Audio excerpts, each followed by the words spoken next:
Warahmatullahi wabarakatuh.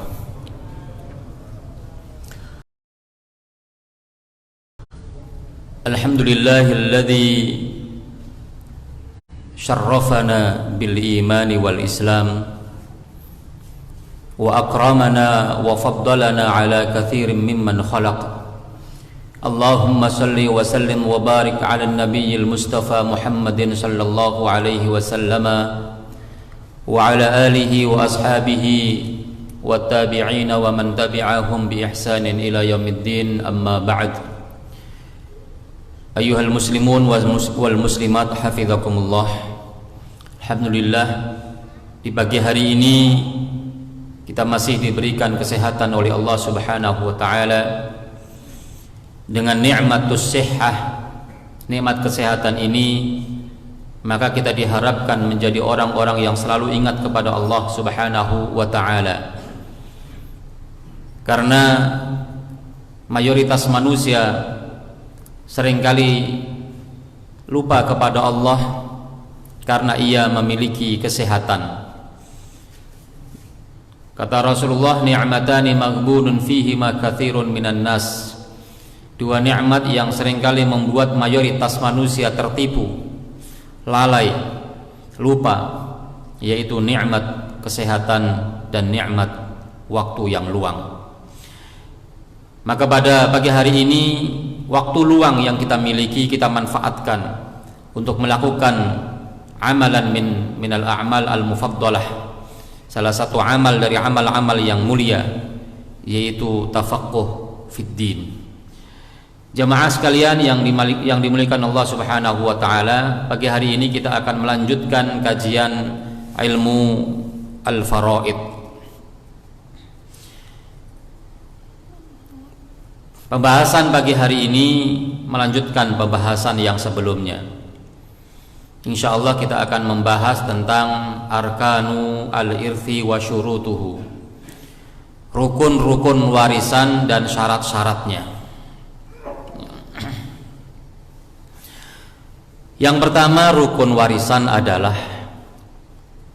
adanya al-muwarrith, seseorang yang mewariskan hartanya, yang diwarisi hartanya, yang syaratnya adalah tahaqququ mautil muwarrithi haqiqatan wa hukman, di mana muwarrith ini syaratnya adalah ia telah terbukti kewafatannya, kematiannya, baik secara hakiki atau secara hukum. Dari rukun ini dan syarat ini menunjukkan bahwa seseorang yang belum meninggal dunia, maka hartanya tidak bisa diwaris. Karena hakikat warisan adalah berpindah tangannya suatu harta yang dimiliki oleh seseorang kepada pemilik yang baru, yaitu ahli warisnya. Harta yang ditinggal mati oleh pemiliknya, maka ia akan berpindah tangan kepada para ahli warisnya. Maka bagaimana mungkin harta itu bisa diwarisi, dipindah tangankan kepada para ahli waris, sementara si pemilik harta aslinya masih hidup, masih punya kuasa atas harta tersebut? Kecuali dengan akad-akad yang lainnya untuk memindahkan harta tersebut. Karena selama masih hidup, si pemilik harta ini boleh memindah tangankan kepada orang lain dengan akad menghibahkan, dengan akad mensodakohkan, menzakatkan, dan akad-akad yang lainnya. Tetapi ketika dia sudah meninggal dunia, ia tidak punya hak atas harta tersebut, tidak memiliki kuasa atas harta tersebut. Lalu kemana harta yang ditinggalkannya? Maka ilmu warisan inilah yang kemudian akan memindah tangankan harta miliknya yang ditinggalkannya kepada para ahli warisnya. Nah, dia harus dinyatakan wafat terlebih dahulu sehingga hartanya bisa dimiliki oleh ahli warisnya, dipindah tangankan kepada para ahli warisnya.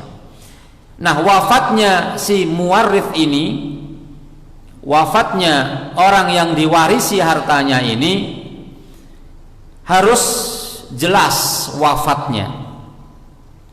Baik dinyatakan wafatnya itu secara hakiki, artinya nampak jasadnya, diketahui, ya kan? Wafatnya diketahui hakikat, ya, menghembuskan nafasnya, atau ia dihukumi wafat sementara ia tidak nampak jasadnya, tidak terlihat, ya, orangnya. Kalau secara hakiki jelas kita memahaminya, jasadnya ada di hadapan kita, dia meninggal dunia kemudian dikuburkan. Tapi kalau secara hukmi, maka kita hanya bisa menghukumi bahwa dia meninggal dunia. Baik secara akli, cara menghukumi wafatnya seseorang, atau ada pernyataan dari pemerintah bahwa dia telah dinyatakan sebagai orang yang meninggal dunia. Maka kalau ada orang yang terjadi kecelakaan pesawat misalnya, kita tidak lihat jasadnya, maka secara hukum ia dihukumi sebagai orang yang sudah meninggal dunia. Demikian pula ketika seseorang meninggalkan rumahnya, meninggalkan harta bendanya, dan bertahun-tahun tidak pulang, maka ia tidak bisa otomatis dihukumi sebagai orang yang mati. Tidak boleh kemudian langsung hartanya dijarah, diwaris. Harus dinyatakan secara hukum bahwa dia telah meninggal dunia. Bagaimana cara menyatakan bahwa seseorang yang menjauh, yang pergi meninggalkan kampungnya, meninggalkan harta bendanya, dihukumi sebagai orang yang sudah meninggal dunia? Maka kita bisa melakukan berbagai macam cara. Kita bisa mencarinya dan mengumumkannya. Si fulan telah meninggalkan rumah sekian puluh tahun. Apalagi di zaman era modern sekarang ini, kita bisa menggunakan media sosial untuk menyebarluaskan informasi hilangnya atau perginya seseorang. Tapi kalau seandainya setelah upaya untuk mencarinya dan mengabarkannya ternyata tidak berhasil, maka ia pun belum pula bisa dipastikan dan dihukumi sebagai orang yang meninggal dunia untuk selanjutnya bisa diwaris hartanya. Tapi ia harus ditunggu sampai ditunggu bertahun-tahun agar memastikan bahwa dia memang benar-benar sudah meninggal dunia. Para ulama dalam hal ini berbeda pendapat. Berapa lama kita menunggu seseorang sampai bisa dinyatakan bahwa dia meninggal dunia?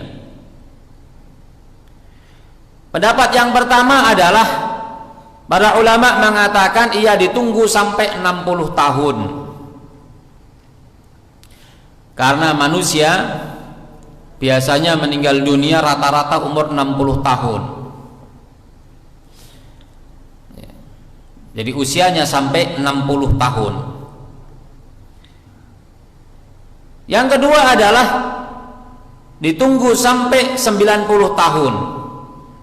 Kalau ditunggu sampai usianya dia 90 tahun, maka baru bisa dihukumi dia telah meninggal dunia. Kenapa? Karena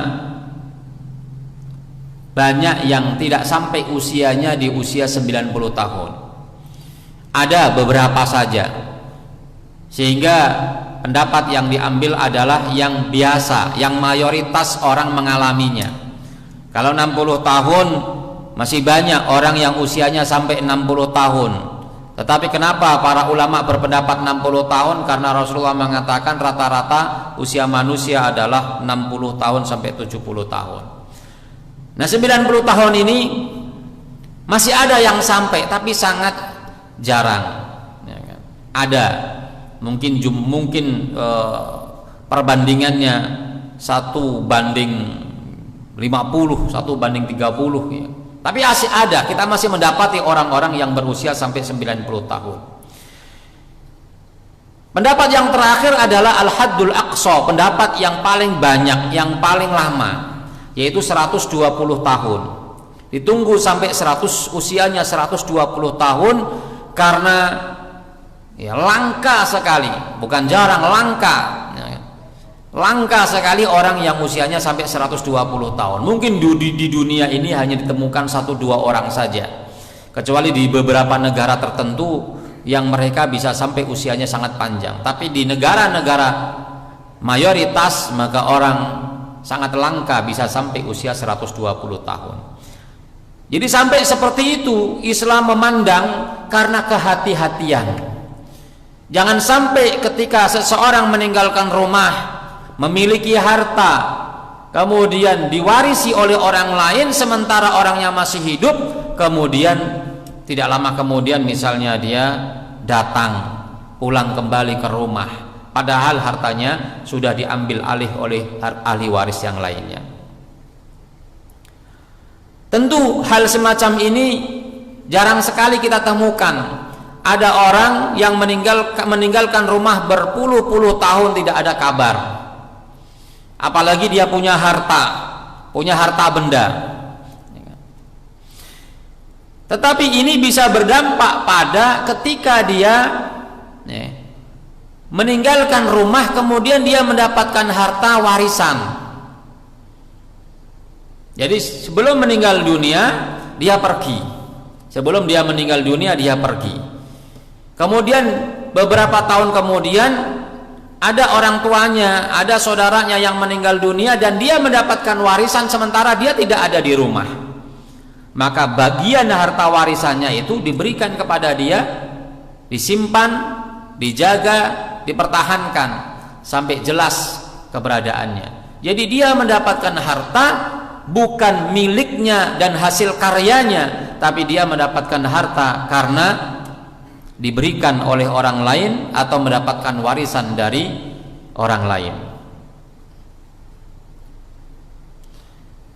Nah, ini berlaku juga mautul muwarrith ini ketika ada orang yang meninggal dunia dalam waktu yang berdekatan. Ya, ini sekaligus membahas poin yang kedua, rukun yang kedua, yaitu tahaqququ hayati al-warith. Rukun yang kedua yaitu terbukti bahwa ahli waris itu hidup, baik hidupnya secara hakiki atau hidupnya secara hukum. Hidup secara hakiki artinya adalah bahwa dia nampak orangnya masih bernafas, maka dia di hakikatnya dia adalah orang yang hidup yang berhak mendapatkan warisan dari orang yang meninggal dunia terlebih dahulu. Nah, kaitannya dengan contoh yang tadi saya sampaikan adalah bahwa ketika ada orang kecelakaan dan meninggalnya dalam waktu yang berdekatan, mereka adalah orang yang saling mewarisi. Maka siapa yang meninggal dunia terlebih dahulu, walaupun hanya 1 detik, walaupun hanya 1 menit, maka ia dianggap sebagai orang yang diwarisi hartanya oleh orang yang meninggal dunia belakangan, walaupun meninggal dunianya hanya berjarak sebentar saja. Misalnya seorang ayah dan anak terjadi kecelakaan. Sang ayah meninggal dunia di tempat, sementara anaknya masih hidup. Dia sempat dibawa ke rumah sakit. Maka dalam kondisi seperti ini, yang menjadi ahli waris adalah anaknya. Sang ayah karena meninggal dunia duluan, maka hartanya diwaris oleh anaknya yang meninggal dunia belakangan.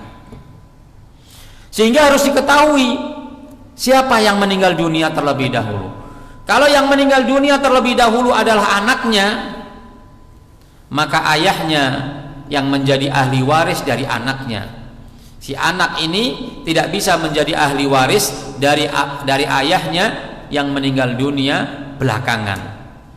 Misalnya terjadi kecelakaannya jam 8, anaknya meninggal dunia di tempat, ya kan? Kemudian tidak lama kemudian ayahnya meninggal dunia, 5 menit setelahnya misalnya ayahnya meninggal dunia. Maka di sini siapa yang menjadi ahli waris, siapa yang menjadi muwarith? Yang menjadi muwarith adalah si anak yang meninggal dunia duluan, yang menjadi ahli waris adalah ayahnya yang meninggal dunia belakangan. Karena apa? Karena syaratnya adalah ahli waris itu harus hidup saat si muwarith meninggal dunia. Ahli waris harus dalam keadaan hidup saat muwarith meninggal dunia. Ini semakin menjadi jelas ketika kita menghitung warisan, maka kita harus kembali di mana si muwarith ini meninggal dunia. Bukan dihitung saat warisan dibagikan. Misalnya seorang laki-laki meninggal dunia tahun 90, harta warisannya tidak dibagi, tidak segera dibagi, baru dibagi tahun 2020, 20 tahun kemudian. Sementara dalam rentang waktu 20 tahun itu ada beberapa ahli waris yang sudah meninggal dunia. Maka ketika kita bagi warisannya pada tahun 2020, cara menentukan ahli waris bukan di tahun 2020 tapi cara menentukan ahli waris adalah kita kembali ke masa di mana si pemilik harta ini meninggal dunia, yaitu tahun 90. Siapa yang masih hidup pada saat itu? Sehingga orang-orang yang meninggal dunia dalam rentang waktu 20 tahun, antara 90 sampai 2020, 30 tahun malahan, 30 tahun, maka mereka masih dianggap hidup, masih dianggap ada saat si muwarith ini meninggal dunia tahun 90. Sehingga haknya diberikan. Ini apabila ada kasus harta warisan tidak pula cepat dibagi. Dan ini menjadi budaya kita. Dan budaya ini kurang baik, karena tadi bisa menyebabkan ada orang belum sempat menikmati warisan sudah meninggal dunia. Akhirnya yang mewarisi adalah anak-anaknya atau ahli waris yang lainnya. Bisa jadi dia dalam keadaan susah, dalam keadaan sulit, butuh harta, sementara harta warisan belum dibagikan. Keburu dia meninggal dunia, belum sempat menikmati warisan dari orang tuanya, dia meninggal dunia. Padahal dia butuh untuk sekolah anaknya, butuh untuk pengobatan ketika dia sakit mau meninggal dunia, dan seterusnya dan seterusnya. Maka disinilah pentingnya kita memahami, ya kan, memahami kondisi saudara-saudara ahli waris yang lainnya, dan itu bisa menjadi satu kedoliman. Karena harta itu kita biarkan, tidak kita serahkan, sementara dia membutuhkan. Ini bagian dari aniaya, ya, zalim kepada orang yang sebenarnya telah memiliki harta tersebut. Jadi ketika kita menghitung warisan, maka kita harus kembali kepada masa di mana si muwarith ini meninggal dunia. Siapa ahli warisnya? Bukan saat pembagian. Jadi secara hakiki ahli waris ini harus dianggap hidup ketika si muwarith meninggal dunia. Tahaqququ hayatil warithi inda mautil muwarith. Telah terbukti dan telah dinyatakan bahwa si ahli waris ini hidup pada saat si muwarith meninggal dunia. Baik hidupnya dinyatakan secara hakiki atau secara hukmi. Secara hakiki artinya tadi dia nampak orangnya, jelas orangnya, dan dia dalam keadaan hidup. Sementara secara hukmi maka seseorang yang tidak wujudnya tidak ada, tidak hadir dalam pembagian warisan, tapi dia dihukumi sebagai orang yang hidup walaupun dia tidak ada di rumah. Oleh karenanya ketika seseorang meninggalkan rumahnya dalam keadaan hidup, maka dia akan terus dihukumi hidup sampai dinyatakan kematiannya.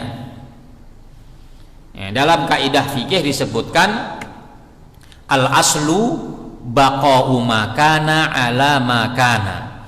Pada dasarnya seseorang itu dihukumi di masa sebelumnya, tetap kondisinya tidak berubah sampai ada kondisi yang merubahnya. Pada saat seseorang meninggalkan rumahnya, maka dia dalam keadaan hidup, karena kalau tidak hidup tentu dia tidak bisa meninggalkan rumahnya. Maka dia akan dihukumi seperti itu terus menerus, hidup, ya kan? Al aslu baqa'u makana ala makana, dihukumi kondisi seperti semula yaitu hidup sampai ada dalil yang menyatakan bahwa dia tidak lagi hidup. Ada dalil yang menyatakan bahwa dia dalam keadaan sudah meninggal dunia. Ada kabar dia meninggal dunia, berarti baru dinyatakan dia sebagai orang yang meninggal dunia. Atau tadi ditunggu sampai bertahun-tahun sampai dinyatakan bahwa dia nggak mungkin dalam keadaan hidup, maka dia tetap dihukumi hidup. Ya, ini kaidah penting ya. Al aslu baqa'u makana ala makana. Pada dasarnya seseorang itu dihukumi seperti semula sebelum ada hukum yang baru yang merubahnya atau membatalkannya. Ya, makanya kalau ada orang bersuami istri sudah melakukan akad pernikahan, maka dia dihukumi terus berada dalam keadaan terikat pernikahan sampai ada kondisi yang merubahnya, yaitu cerai. Sehingga kalau ada orang suami istri lama berpisah, tidak pernah ada kata cerai, si istri juga tidak pernah mengajukan khulu, walaupun mereka sudah tidak saling memberikan kewajibannya. Suami tidak memberikan nafkah kepada istrinya, istrinya tidak melayani suaminya, maka dia akan terus dihukumi sebagai orang yang bersuami istri, ya kan? Selalu berada dalam kondisi terikat dalam ikatan pernikahan sampai ada kondisi yang merubahnya, yaitu suami menceraikannya atau istri mengajukan khulu kepada qadhi, pemerintah. Ya, ini penting nih, karena banyak kondisi seperti ini, suami istri berpisah bertahun-tahun. Ini kaidahnya, al aslu baqa'u makana ala makana. Bapak Ibu sekalian yang dirahmati oleh Allah Subhanahu wa taala, ini juga berlaku ketika seseorang yang meninggal dunia sementara istrinya sedang mengandung janin. Ketika seorang suami meninggal dunia, istrinya sedang mengandung, ada janin yang hidup di dalamnya, maka janin ini akan diberikan warisannya kalau dia lahir dalam keadaan hidup, walaupun hanya sebentar.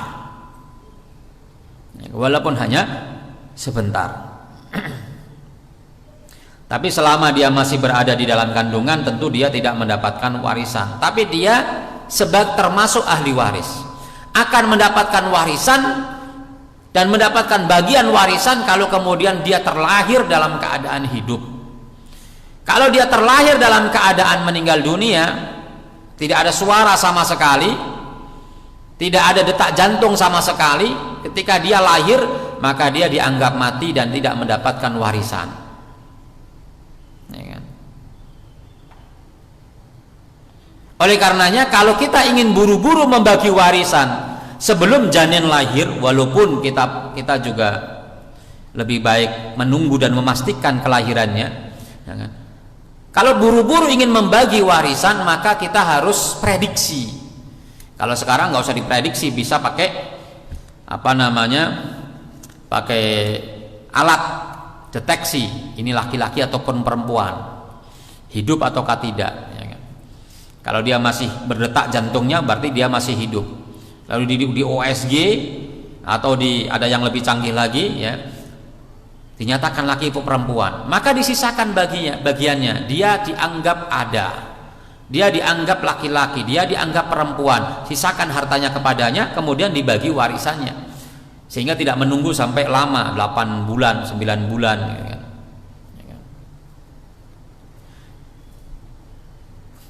Dan kita bisa mengetahui apakah dia kembar ataukah tidak melalui alat tersebut, ya kan?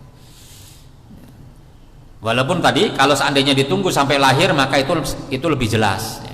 Tapi kalau seandainya tidak, maka kita prediksi melalui alat tadi. Kalau zaman dulu tidak ada alat, orang kemudian diprediksi seandainya dia bayinya laki-laki 1, perempuan 1, gimana kalau seandainya kembar, ya kan? Diprediksi, sehingga yang diambil adalah harta yang paling sedikit. Jadi misalnya kalau seandainya diprediksi dia adalah kembar 2 laki-laki, maka sisakan 2 kembar laki-laki ini bagiannya seperti ini.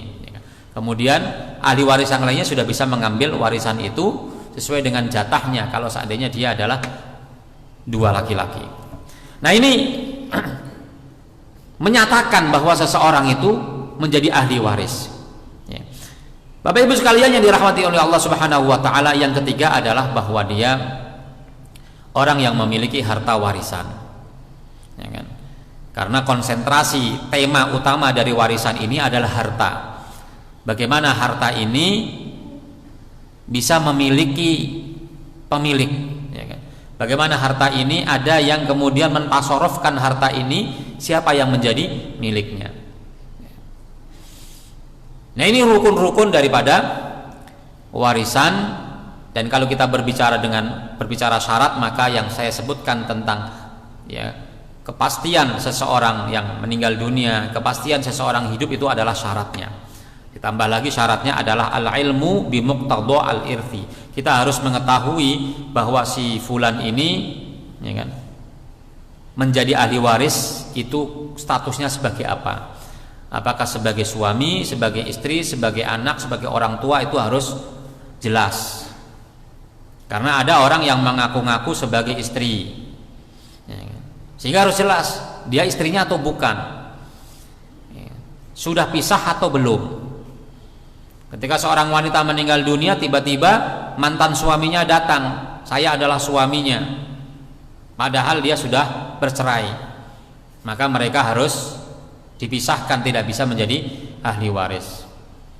Nah, dalam kondisi seperti ini, seseorang yang berpisah karena cerai, kemudian di masa iddah, di masa penantian, kemudian salah seorang di antara mereka meninggal dunia, maka selama masa iddah itu, maka mereka masih bisa saling mewarisi. Jadi misalnya pada tanggal 27 Agustus 2021 seseorang bercerai, suami istri bercerai, maka si istri ini harus menjalani masa iddah. Misalnya dia masih aktif haidnya, maka dia harus menunggu masa iddah ini selama 3 kali suci. 3 kali suci. Sekarang suci Agustus, ya, Agustus, September, Oktober, baru kemudian dia selesai masa iddah. Nah, misalnya suaminya meninggal dunia pada bulan September, berarti istrinya masih dalam masa iddah. Maka si istri ini masih berhak untuk mendapatkan warisan. Walaupun sudah bercerai, tapi dia masih dalam masa iddah, maka dia masih bisa mewarisi harta suaminya. Karena walaupun mereka bercerai Dan cerainya cerai raj'i, ya, bukan cerai bain. Cerai raj'i adalah cerai satu atau cerai dua, masih dalam masa iddah. Karena Allah mengatakan wa bu'ulatuhunna ahaqqu bihinna, bahwa suami-suami itu adalah yang paling berhak atas dia. Maka para ulama kemudian berbeda pendapat, kalau mereka bercerai dalam masa iddah, boleh nggak mereka tinggal satu kamar? Ya, kalau satu rumah, ya mayoritas para ulama membolehkan dalam masa iddah itu, walaupun sudah bercerai, karena dia masih seperti suami istri, ya, walaupun tidak sampai berhubungan, ya, tapi nafkah istri masih ditanggung, tempat tinggal istri masih harus ditanggung oleh suami selama dia masa iddah. Termasuk diantaranya adalah batasan-batasan aurat. Sebagian ulama mengatakan karena mereka masih dalam masa iddah, maka seorang istri yang diceraikan tidak mengapa dia membuka auratnya di depan suami yang menceraikannya. Walaupun Imam Syafi'i mengatakan ini beda pendapat, nggak boleh, ya kan? Nggak boleh buka aurat, ya kan? Tapi masih boleh dalam satu rumah.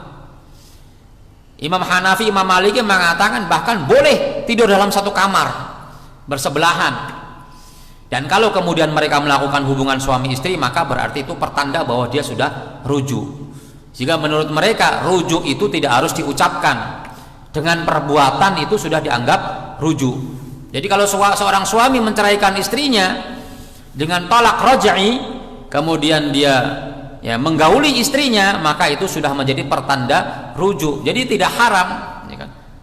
Jadi tanda rujuknya itu dengan perbuatan melakukan hubungan suami istri, hubungan yang tidak dilakukan kecuali oleh suami istri.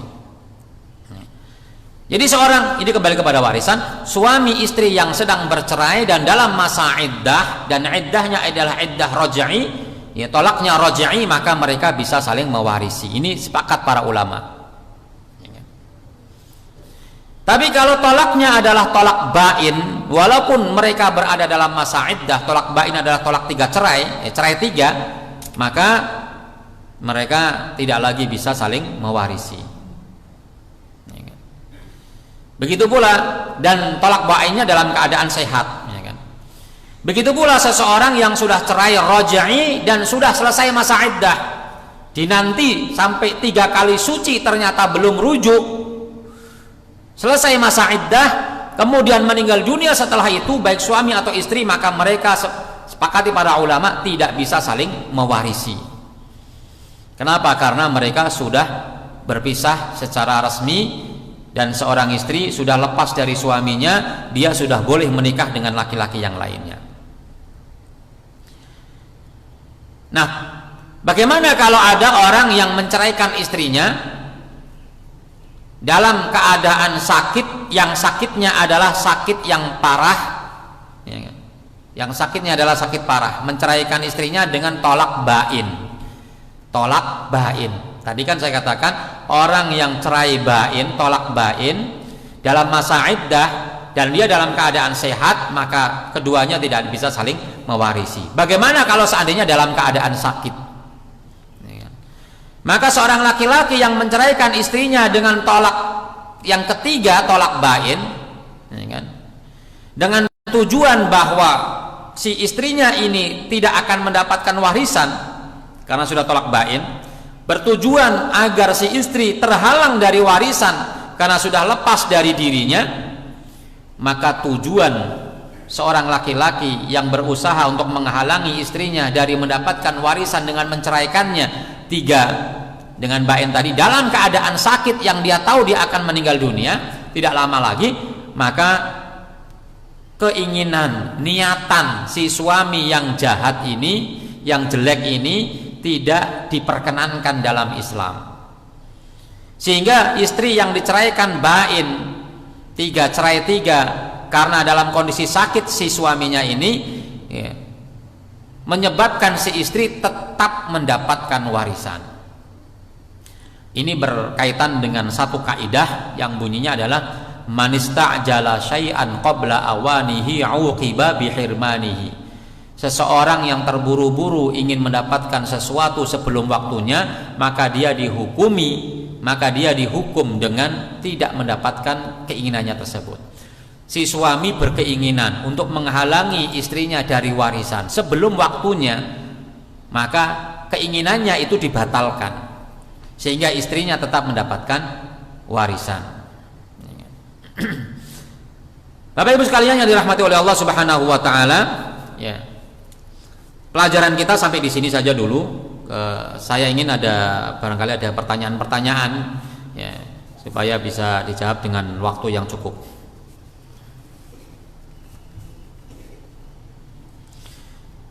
Baik, demikian materi teorinya. Silakan barangkali ada yang mau ditanyakan.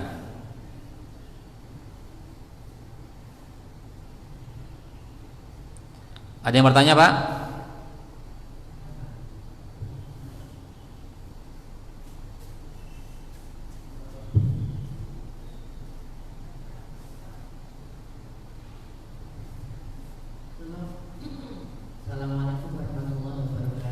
Waalaikumsalam warahmatullahi wabarakatuh. Ustaz, saya mau tanya, ada sebuah keluarga yang bapak ibunya sudah meninggalkan 4 anak.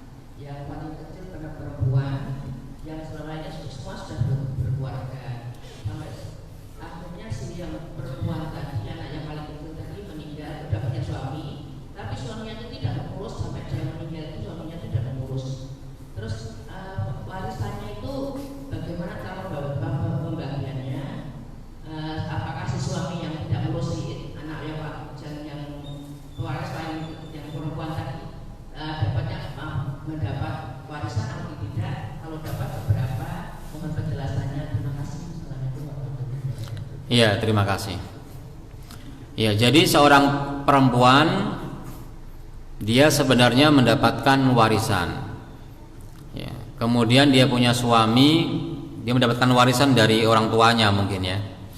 Kemudian suaminya tidak memberikan kewajibannya kepada si perempuan ini. Apakah dia tetap dapat warisan?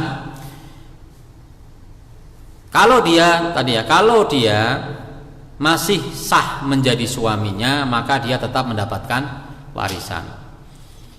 Si istri, si wanita ini, kalau ketika dia tidak diurusi oleh suaminya, tidak dikasih nafkah oleh suaminya, sebenarnya dia punya hak untuk berpisah dari suaminya.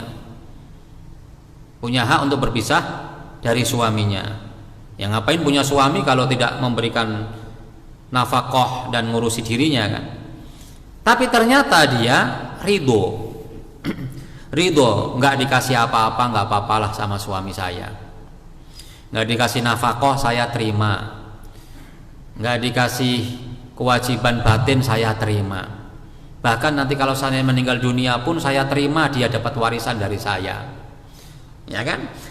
Ini pentingnya faham ilmu waris ya, bahwa kalau dia meninggal dunia ya suami saya ini nanti akan dapat warisan dari saya, dan dia relanya dia adalah dengan tidak mau bercerai dari suaminya, dia ingin tetap berstatus menjadi istrinya.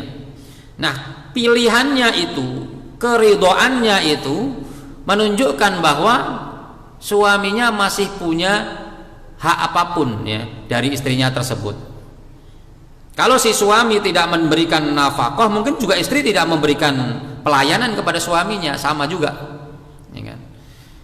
Maka pilihan si istri ini itu tetap menjadi istri dari si laki-laki ini, ya, tidak menghalangi tentu ya, tidak menghalangi si suami ini mendapatkan warisan. Maka pertemuan sebelumnya kita sebutkan yang menghalangi seseorang dari warisan itu kan ada 3. Yang pertama adalah karena pembunuhan, yang kedua adalah karena karena beda agama, yang ketiga adalah karena status perbudakan. Di situ tidak disebutkan ya status suami yang tidak ngurusin istri, nggak ada. Selama dia menjadi suaminya, maka dia mendapatkan warisan sebagai seorang suami, ya kan? Bagaimana pembagiannya? Bagiannya berapa? Bagiannya adalah ya, Kalau si mayit ini, si perempuan ini memiliki anak, ya laki ataupun perempuan, maka suami mendapatkan bagian 1/4. Kalau tidak memiliki anak, maka si suami mendapatkan setengah dari harta milik si perempuan ini, itu ya. Apakah boleh dikonversi dalam hutang karena dia tidak memberikan nafkah, ya kan? Jadi bisa juga kalau si istri ini menunaikan kewajibannya sebagai seorang istri sementara nafkah tidak diberikan, itu bisa dianggap hutang.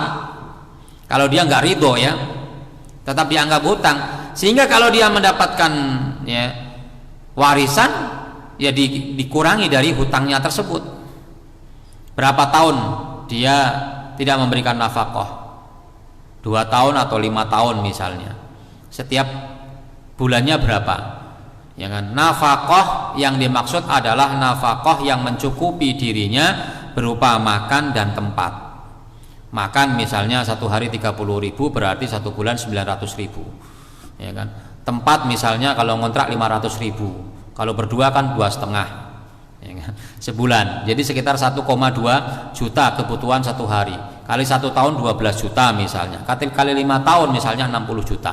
Maka bisa juga dikonversi seperti itu. Selama si istri menunaikan kewajibannya dan dia tidak ridho terhadap penolakan tidak diberikan nafkah itu, maka bisa dikurangi bahwa misalnya dia mendapatkan warisan 60 juta, maka 60 juta itu ya dianggap sebagai hutang yang diberikan, hutang yang dimiliki oleh suami, kemudian itu milik istri. Ya, bisa juga sebagai hutang. Ya, kan? Karena si istri tadi belum punya anak, terus suaminya dapat separuh, separuh itu jadi diwariskan kemana? Ada orang tuanya, ada saudara-saudaranya. Yang saudaranya meninggal dunia. Ya, saudaranya bisa dapat warisan setengahnya.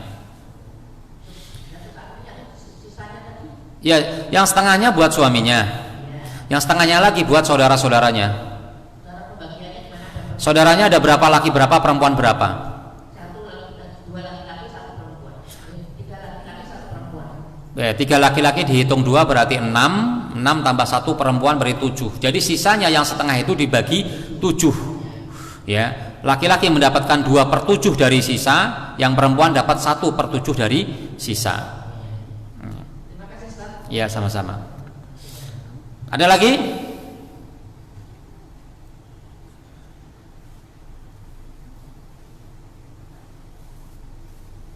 Silakan, Pak.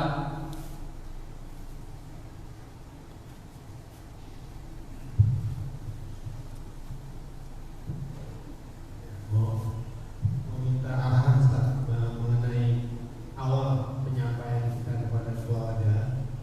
Misalkan contoh seperti ketika ajaran di sekolah, kita bisa singgung kepada keluarga bahwa ada dari saya bilang saya ke masjid. Untuk saat ini bagaimana kita menyebut desa untuk keluarga, untuk para ahli waris, dimulainya bagaimana itu? Jadi cara menyampaikan warisan kepada keluarga. Ya, di negara kita ini memang agak tabu kalau membicarakan warisan. Tapi kita berusaha untuk membongkar itu supaya tidak tabu, ya kan? Karena kalau ini kita tidak jelaskan, maka justru kita akan menjadi masalah nanti di kemudian hari, bahkan di akhirat juga menjadi masalah karena bisa jadi kita memakan harta orang lain. Bagaimana cara memulainya? Pertama, bisa kalau rumahnya dekat ya, diajak saja ikut kajian warisan supaya mendapatkan pencerahan, ya kan? Yang kedua, ya kan, kita bikin satu acara, ya kan? Acara yang bersifat umum, pengajian misalnya atau makan-makan, kemudian kita ngundang penceramah dengan tema yang bersifat umum, nanti disinggung sedikit tentang warisan supaya mereka tidak tersinggung, gitu kan? Karena kalau temanya langsung warisan, wah ini ada sesuatu nih, gitu kan? Jadi materinya misalnya tentang sakaratul maut misalnya, ya itu kan bisa disisipkan itu tentang, nanti kita pesan Ustadz nanti ngomong warisan sedikit tentang ini, pentingnya membagi warisan gitu kan, agar tidak terjadi kedzaliman. Yang ketiga adalah ya kita bisa memahamkan perorangan secara personal. Di antara mereka siapa yang kira-kira bisa diajak bicara. Karena kita harus membangun kekuatan dulu. Kalau posisi kita kuat, misalnya anaknya ada 9, kita lihat di antara mereka siapa yang punya kecenderungan besar terhadap komitmen kepada Islam, maka diajak ngobrol secara personal, ya kan? Jadi grillnya dakwah fardiyah, ya kan? Nah setelah kuat, misalnya kita dari 9 orang itu kita sudah mampu untuk memahamkan 5 orang, maka baru kemudian difulurkan, dibicarakan secara baik-baik kepada seluruh keluarga. Nanti yang lainnya bisa nimpali, bisa memperkuat pendapat kita. Karena ini harus hati-hati memang, karena bisa menyebabkan perpecahan di antara keluarga kalau kita tidak hati-hati. Jadi itu teknis ya, bagaimana kita memahamkan kepada mereka, ya kan? Atau bisa juga kita share video, ya kan? Share video di grup keluarga misalnya. Ya, ini kan ada videonya, bisa juga di share aja gitu kan, bisa juga. Baik, terima kasih. Tidak ada lagi ya? Silakan Mbak. Waalaikumsalam warahmatullahi wabarakatuh. Terkait hukum waris ini Ustaz, ya, di Indonesia ada kumpulan hukum Kompilasi hukum Islam. Islam ya. Di antara di situ berbeda gitu ya, tata cara membagi waris antara di dalam hukum itu dengan yang disyariatkan. Bagaimana Ustaz sikap kita ya? Apalagi kalau ada ahli waris yang menyatakan bilang di kompilasi tadi nggak seperti itu gitu. Jadi mana yang lebih logis gitu ya yang harus kita pilih gitu. Dan kita bisa meyakinkan di antara saudara kita adanya perbedaan. Ya, pertama yang menjadi perbedaan yang saya lihat itu adalah masalah harta gonogini. Di kompilasi hukum Islam itu ada harta gonogini. Ya, kita dalam hukum Islam kita belum melihat ada pembahasan tentang harta gonogini di semua kitab-kitab fikih. Ya. Kalau seandainya bisa diselesaikan secara kekeluargaan tanpa menggunakan hukum negara, termasuk kompilasi hukum Islam itu kan hukum negara, peradilan agama, maka kita selesaikan secara keluarga. Kemudian setelah jelas kita bawa ke KUA, tanda tangan semua ahli waris, kemudian dinyatakan warisannya pembagian seperti apa, berkaitan dengan biasanya yang harta yang tidak bergerak. Kalau harta yang bergerak bisa langsung dibagi, ya kan? Jadi itu yang benar berbeda.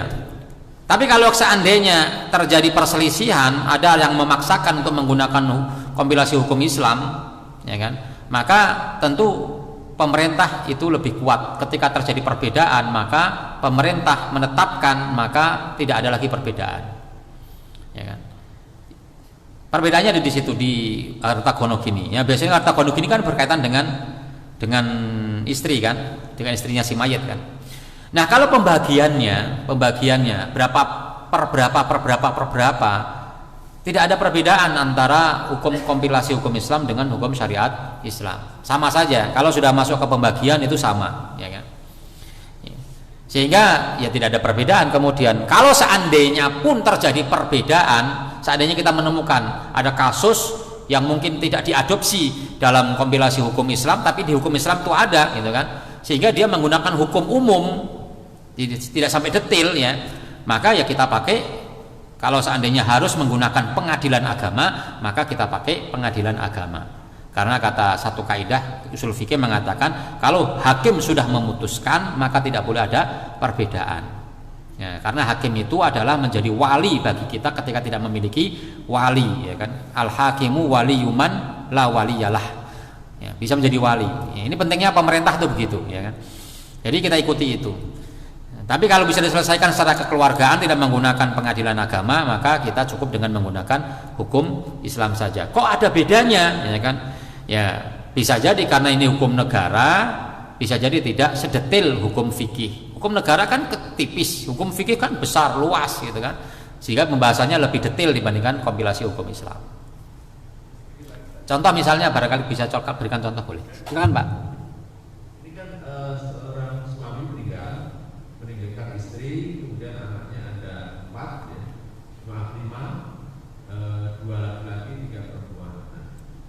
kan sebenarnya yang harus diwariskan kan harta dari suaminya. Ya. Nah, kemudian ini kan ada istri ya. Nah, kalau istri menurut syariat kan seperti 8 itu Ustaz. Ya. Nah, sementara kalau di kombinasi tadi terkait golok ini 50%, begitu kan? Nah, maksudnya kan ini ada perbedaan kan yang mau dibagi ini kan jadi beda. Iya. Jadi kalau ini menurut Ustaz tadi pasnya dibagi 2 dulu ya Ustaz ya. 50%, dari istri akan dapat 50%, baru 50%-nya dibagi anak-anaknya. Dari 50% itu anak istri dapat juga kan Ustaz? Dari 50% itu, dari mayit. Iya. Ya, jadi kasusnya itu ya berarti. Jadi memang kasusnya ada di harta gonogini. Harta gonogini itu sebenarnya di luar warisan ya. 50% ini dianggap sebagai bagian dia sebagai istri yang selama ini ikut membantu suami dalam melaksanakan sebagai kepala keluarga. Jadi kalau dia bekerja, biasanya kalau dia bekerja, jadi asal harta gonogini adalah ketika suami istri bekerja, ya kan, sehingga hartanya nyampur. Sehingga cara memisahkannya gimana? Dibagi 2. 50% buat suami istri, memang itu hartanya bukan harta warisan, 50% milik suaminya ketika mereka saling bekerja. Tapi kemudian kesini-sini itu kemudian berubah, walaupun istri tidak bekerja tetap aja mendapatkan 50%. Alasannya apa? Alasannya adalah karena gara-gara si istri yang mengurusi anak-anak, dia dianggap bekerja di situ. Ya, kesini-sini jadi begitu. Si suami tidak mungkin bisa menunaikan kewajibannya kalau tidak ada istri di rumah, sehingga karena dia mengurusin anak-anaknya, sehingga dia tidak bisa bekerja mencari uang. Akhirnya kemudian dia mendapatkan 50% bagiannya itu. Jadi landasannya jadi menjauh seperti itu. Nah, itu yang kemudian diadopsi oleh kompilasi hukum Islam. Jadi sebenarnya 50% itu bukan warisan, dia adalah bagian dia yang memang hartanya dia. Maka ketika setelah dijelaskan hartanya 50% milik istri, 50% milik suami, maka barulah yang menjadi warisan adalah harta warisan adalah 50%-nya. Nah, ketika itu menjadi 50% menjadi harta warisan, maka istri mendapatkan 1/8 dari warisan itu. Ya. Sebenarnya tidak ada, kalau pembagian warisannya tidak ada perubahan. Perubahannya hanya menentukan harta warisan tadi. Ya. Itu aja sebenarnya. Kalau si istri ngotot pengen pakai pengadilan, ya maka itu yang dipakai. Tapi kalau ingin kekeluargaan, ya nggak pakai itu, ya kan? Baik, terima kasih. Kita akhiri pertemuan kita dengan sama-sama membaca doa kafaratul majlis. Subhanakallahumma wa bihamdika asyhadu an la ilaha illa anta astaghfiruka wa atubu ilaik. Assalamualaikum warahmatullahi wabarakatuh.